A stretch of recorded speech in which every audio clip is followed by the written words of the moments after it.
क्या आपने कभी सोचा है कि जो व्यक्ति गुरु नानक की वाणी पर चलता है वो वैष्णो देवी क्यों जाता है? क्या ये उसके धर्म के विरुद्ध है या इसके पीछे कोई गहरी आध्यात्मिक सच्चाई छुपी हुई है?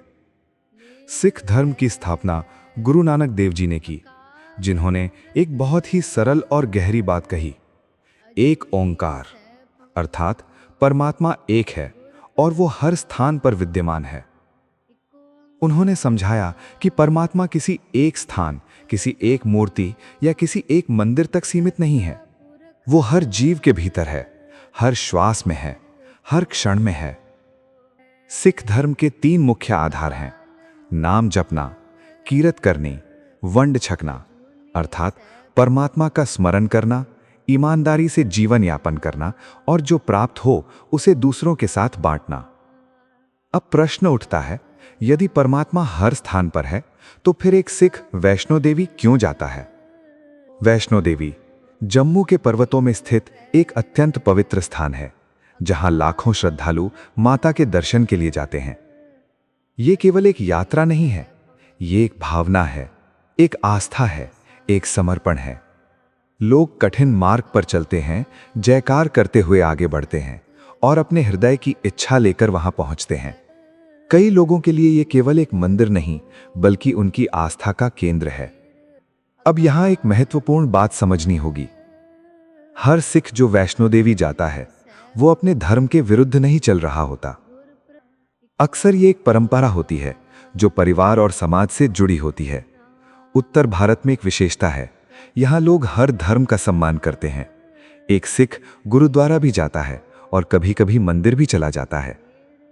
ये एक ऐसा भाव है जहां मनुष्य धर्म से ऊपर उठकर सम्मान और प्रेम को अपनाता है। कई लोग बचपन से देखते आए हैं, उनका परिवार, उनके अपने वैष्णो देवी जाते रहे हैं। धीरे धीरे ये एक परंपरा बन जाती है, एक भावना बन जाती है। जब कोई व्यक्ति बचपन से ये देखता है तो उसके लिए ये स्वाभाविक हो जाता है और वो भी उसी मार्ग पर चलने लगता है, बिना किसी विरोध के। आस्था हमेशा व्यक्तिगत होती है। किसी को परमात्मा गुरुद्वारे में मिलता है, किसी को मंदिर में और किसी को अपने भीतर। एक सिख जब वैष्णो देवी जाता है तो वो केवल एक स्थान पर नहीं जाता, वो अपने मन की शांति खोजने जाता है।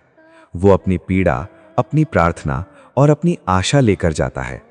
ये उसका अपना संबंध होता है जो किसी नियम से नहीं बल्कि उसके हृदय से जुड़ा होता है। अब एक और महत्वपूर्ण प्रश्न। गुरु नानक देव जी और अन्य गुरु ने हमेशा ये सिखाया कि परमात्मा को पाने के लिए किसी विशेष स्थान पर जाना आवश्यक नहीं है। उन्होंने बाहरी दिखावे और अंधविश्वास से दूर रहने की बात कही। उनका ध्यान हमेशा भीतर की पवित्रता पर था, ना कि बाहरी आडंबर पर। इस दृष्टि से देखा जाए तो सिख धर्म ऐसी यात्राओं को आवश्यक नहीं मानता। तो फिर ये क्यों होता है?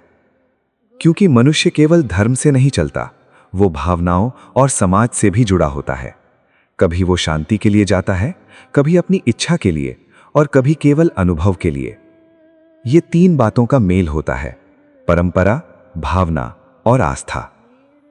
सबसे महत्वपूर्ण बात यह है, हर व्यक्ति को अपनी आस्था के अनुसार चलने का अधिकार है। किसी को गलत ठहराना या उसकी श्रद्धा पर प्रश्न उठाना ये उचित नहीं है। गुरु नानक देव जी ने यही सिखाया कि सबका सम्मान करो, सबसे प्रेम करो। तो अगली बार जब आप देखें कि एक सिख वैष्णो देवी जा रहा है तो तुरंत उसे मत परखिए। हो सकता है वो अपने परिवार की परंपरा निभा रहा हो सकता है वो अपने मन की शांति खोज रहा हो, या हो सकता है वो परमात्मा को एक नए रूप में अनुभव करना चाहता हो। क्योंकि अंत में परमात्मा एक ही है, बस उसे पाने के मार्ग अलग अलग हैं।